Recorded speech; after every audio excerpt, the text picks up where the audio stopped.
તમે ઘર બેઠા રુદ્રી પાઠ આસાનીથી કરી શકો છો। ચાલો જાણીએ કઈ રીતે। સૌ પ્રથમ પંચામૃત બનાવી લ્યો, ત્યાર પછી શિવલિંગ પર અલગ અલગ ફૂલ ચડાવવા હોય તો તે પણ લઈ લ્યો। તેના પછી ચોખા, મગ, જવ, લવિંગ, તેલ આ બધાના શિવપુરાણમાં બહુ જ શ્રેષ્ઠ લાભ જણાવ્યા છે। આ બધું જ ભેગું કર્યા પછી એક ચોકી લ્યો, તેના પર શિવ દરબારની એક ફોટો ફ્રેમ રાખો અને તેની આગળ એક મોટું પાત્ર રાખો ને તેની અંદર એક નાનું શિવલિંગ રાખો। હવે રુદ્રીનો આ પાઠ જે તમારી સ્ક્રીન પર દેખાય છે તેનું એક સ્ક્રીનશોટ પાડી લ્યો અથવા એક ઝેરોક્સ કઢાવી લ્યો। હવે આ એક બહુ જ નાનું પણ અતિ શક્તિશાળી પાઠ છે જેને પૂર્ણ કરવામાં 3 થી 5 મિનિટ જ લાગશે।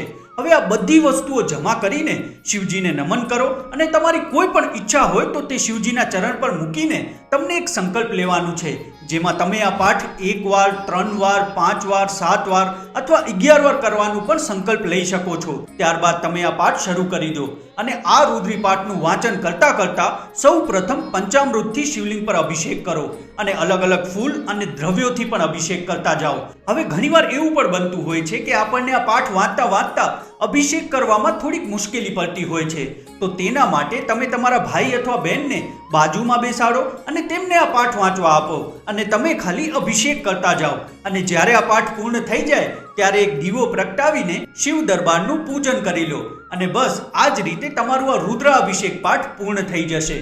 હર હર મહાદેવ।